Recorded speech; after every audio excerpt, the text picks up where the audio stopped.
الحمد لله وكفى وسلام على عباده الذين اصطفى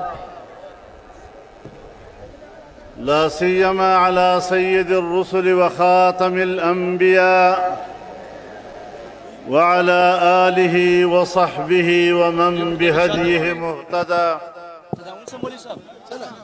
أما بعد فأعوذ بالله من الشيطان الرجيم. بسم الله الرحمن الرحيم.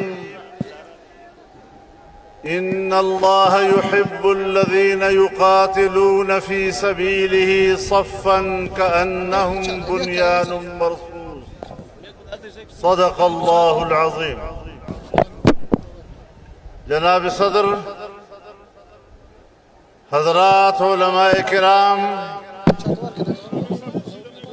زعماء قوم،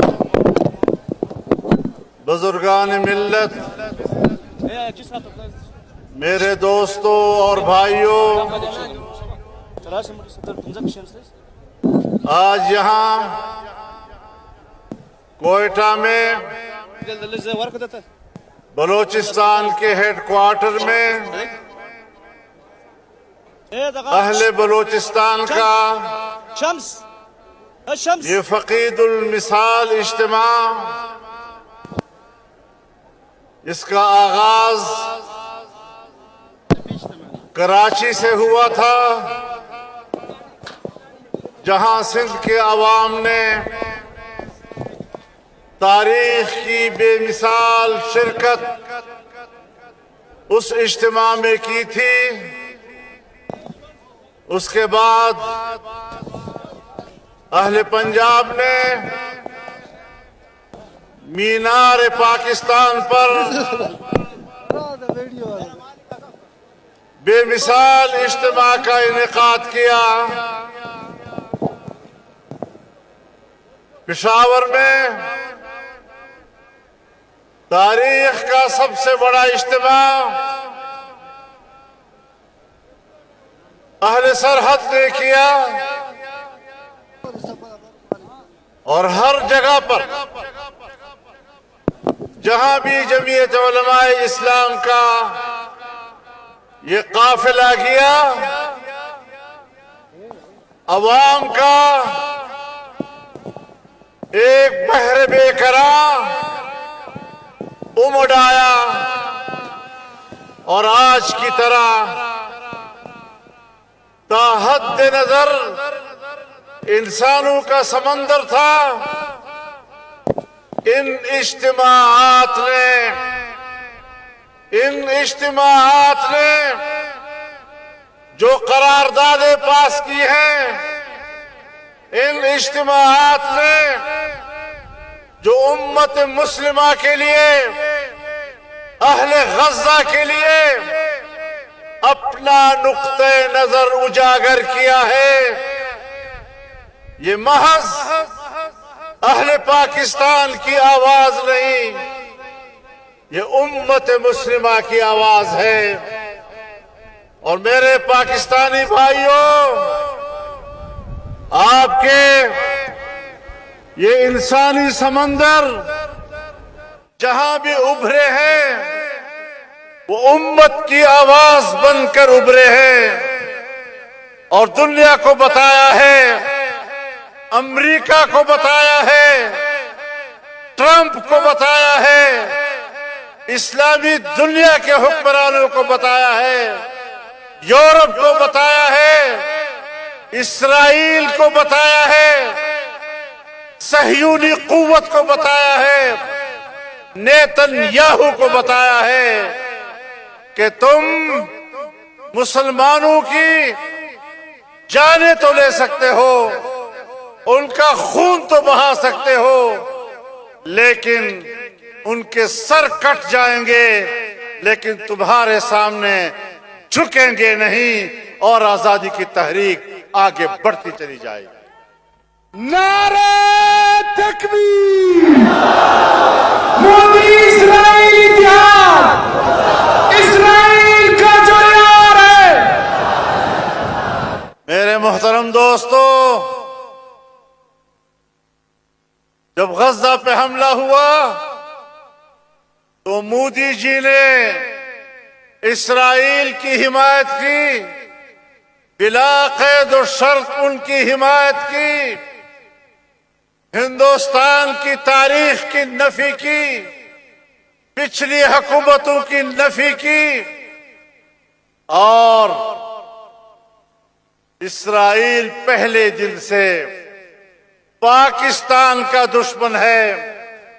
وہ پاکستان کے خاتمے کو اپنی خارجہ پالیسی کی بنیاد قرار دیتا ہے، لیکن ہندوستان نے اسرائیل کا نمائندہ بن کر پاکستان پر حملہ کیا، اور پاکستان کے جوانوں نے، پاکستان کے جانبازوں نے، پاکستان کے ہوا بازوں نے وہ جواب دیا کہ میں اعلان کر سکتا ہوں کہ اہل پاکستان نے اہل غزہ کا بدلہ لے لیا۔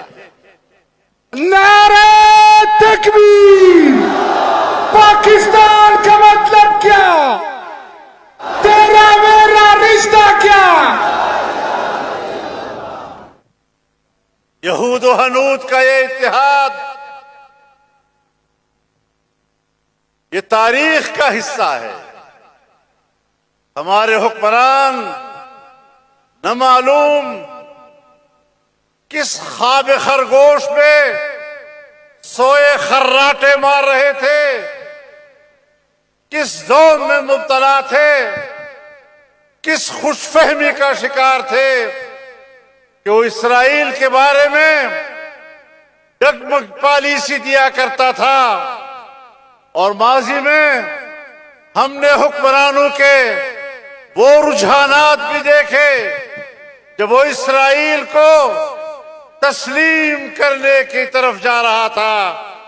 اس وقت بھی جمعیت علماء اسلام نے کراچی میں 1 ملین مارچ کا انعقاد کر کے ان کا منہ بند کر دیا تھا، ان کے دانت توڑ دیے تھے، اور ان کے اندر قوت نہیں رہی تھی کہ پھر وہ اسرائیل کی تسلیم کرنے کی بات کر سکیں۔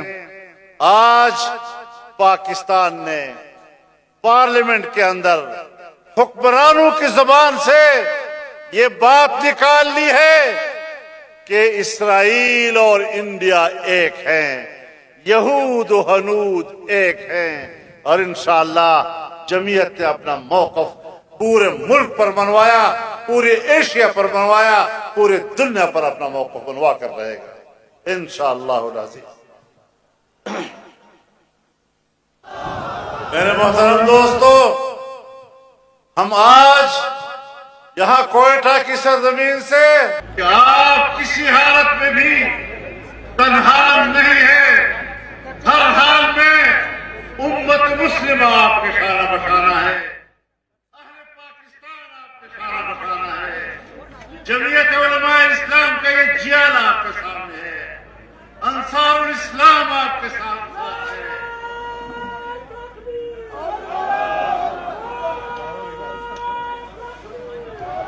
نعرہ تکبیر!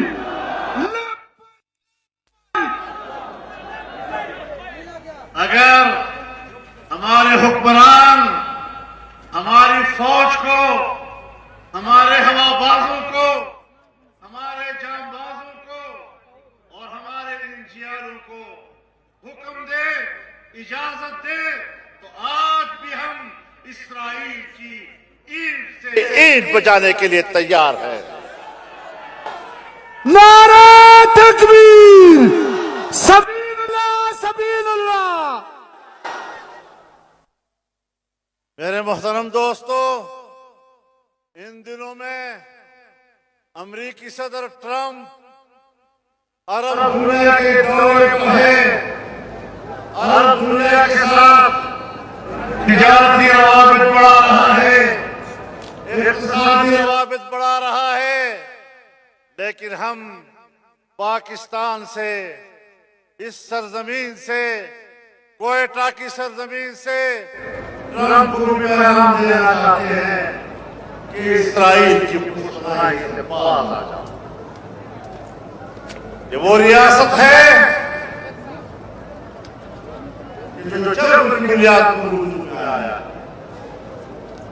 یہ وہ ریاست ہے کہ پاکستان جب بنا اور پاکستان کے 1 سال بعد اسرائیل وجود میں آیا تو پاکستان نے سب سے پہلے اس کو ناجائز بچہ کہا،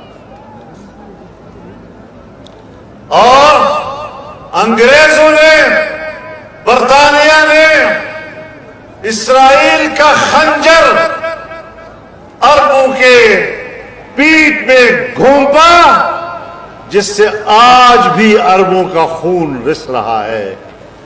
عرب حکمرانوں ہوش میں آؤ، عرب حکمرانوں اپنے عرب آباء و اجداد کی تاریخ کو یاد کر لو، ان کی جنگجویانہ جذبے کو یاد کر لو، میدان میں اترو۔ امت مسلمہ غیرت مند ہے، تمہاری وجہ سے لگ رہا ہے کہ جیسے وہ اپنی غیرت و حمیت کھو بیٹھا ہے۔ پاکستان نے ہندوستان کو جواب دیا، ریاستی قوت کے ساتھ جواب دیا، دنیا کو بتا دیا کہ ایک اسلامی ملک اگر ہندوستان کی طاقت کے غرور کو خاک میں ملا سکتا ہے، اگر اس کی ڈیفنس سسٹم کو تباہ کر سکتا ہے، تو آج بھی امت مسلمہ کے حکمران اسرائیل کی قوت کو تباہ کر سکتے ہیں۔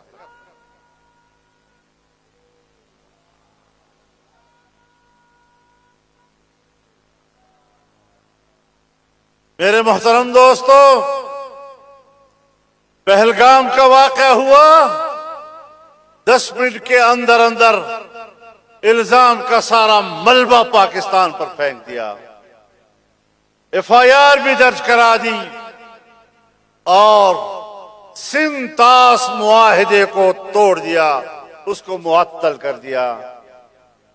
مودی جی، یہ معاہدہ ہے، یہ ٹریٹی ہے، اس میں ورلڈ بینک ضامن ہے اور اقوام متحدہ کی قراردادیں اس بات کو واضح کرتی ہیں کہ کوئی ایک ملک یک طرفہ طور پر کسی معاہدے یا ٹریٹی کو معطل نہیں کر سکتا۔ تمہارا باپ بھی پاکستان کے پانی کو نہیں روک سکے گا، اور اب جب تم نے یہ اقدام کیا تو اب جو آپ کے حصے میں دریا تھے، اب اس پر بات ہوگی کہ یہ تمہارے ہیں یا ہمارے۔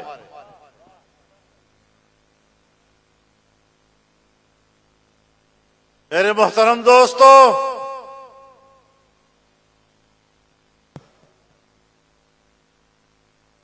اقوام متحدہ کا چارٹر کہتا ہے کہ کوئی ملک دوسرے ملک کے خلاف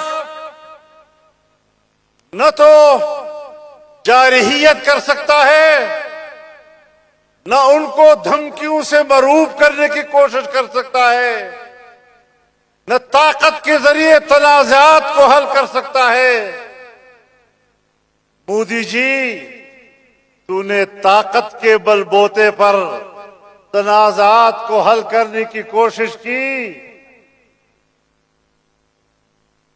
تمہارا ہم نے کیا حشر کر کے رکھ دیا ہے۔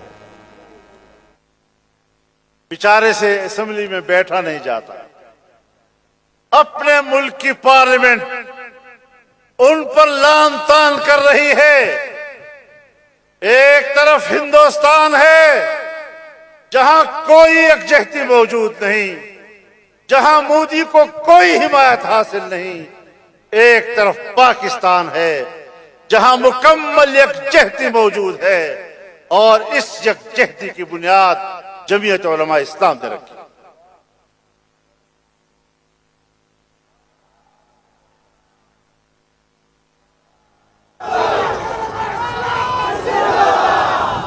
اسرائیل نے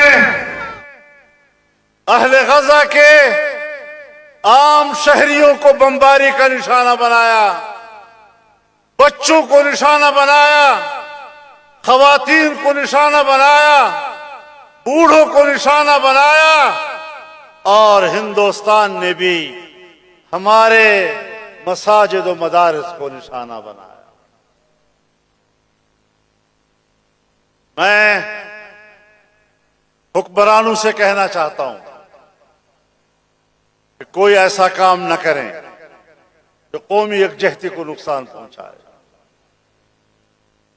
تم نے دریائے سندھ پر نہریں نکالنے کی بات کی، تم نے سندھ میں تشویش پیدا کر دی۔ تم لوگ مائنز اینڈ منرل بل لا رہے ہو، بلوچستان میں بھی اور خیبر پختونخوا میں بھی۔ اس سے دو صوبوں کے حقوق کا مسئلہ پیدا ہوگا۔ تم نے دینی مدارس، دینی تنظیمیں اور جماعتیں جو وطن عزیز کی دفاع میں آپ سے ایک قدم آگے صف اول میں جنگ لڑ رہی ہیں، آپ نے دینی مدارس کے اوپر ایک تلوار لٹکائی ہوئی ہے۔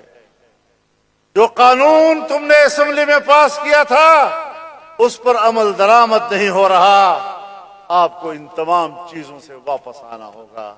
جو طے ہوا ہے اس پر عمل کرنا ہوگا، اور ملک کی یکجہتی کو اگر نقصان پہنچا تو حکمرانوں کے رویے سے پہنچے گا۔ ہم نے ثابت کر دیا ہے کہ قوم ایک ہے اور ایک صف ہے۔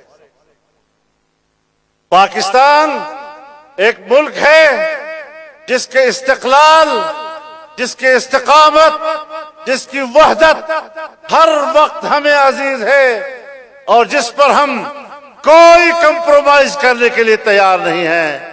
لیکن جہاں تک حقوق کا تعلق ہے، بلوچستان کے حقوق، بلوچستان کے حقوق کے مالک، بلوچستان کے وسائل کے مالک بلوچستان کے عوام ہیں، بلوچستان کے عوام کے بچے ہیں، بلوچستان کے عوام کے آنے والی نسلیں ہیں۔ خیبر پختونخوا ہے تو ان کے وسائل کے مالک وہاں کے عوام کے بچے ہیں، ان کی نسلیں ہیں۔ سندھ کے وسائل کے مالک سندھ کے عوام ہیں، پنجاب کے وسائل کے مالک پنجاب کے عوام ہیں۔ کوئی کسی کے ایک دوسرے کے وسائل پر قبضہ نہیں کر سکتا۔ نہ وفاق کو یہ حق پہنچتا ہے کہ وہ صوبوں کے حقوق پر ڈاکہ ڈال سکے۔ انشاءاللہ جمعیت علماء اسلام صوبوں کے حقوق اور ان کے وسائل کی حفاظت کی جنگ صف اول میں جا کر لڑے گی انشاءاللہ۔ میرے محترم دوستو، پورے خود اعتمادی میں رہنا ہے، پورے احساس برتری کے ساتھ ملک کی سیاست کرنی ہے۔ اس ملک میں سیاست کرتے ہوئے ہم نے ایک خوددار قوم کو پیدا کرنا ہے، ان کی خودداری کو، ان کے شعور کو بیدار کرنا ہے، اور ایک زندہ قوم کی طرح ہم نے دنیا میں جینا ہے۔ انشاءاللہ یہ جنگ لڑتے رہیں گے، یہ سلسلہ جاری رہے گا، اور انشاءاللہ چند دنوں کے اندر ہم اگلے اجتماعات کا بھی اعلان کریں گے۔ یہ سلسلہ جاری رہے گا۔ اگلا جلسہ، ایسا جلسہ شاید اگلا ہمارا حیدرآباد میں ہوگا، تاریخ کا تعین ہم کر دیں گے، اور آپ نے اس سفر کو جاری رکھنا ہے۔ اللہ ہمارا حامی و ناصر ہو۔ وآخر دعوانا ان الحمدللہ۔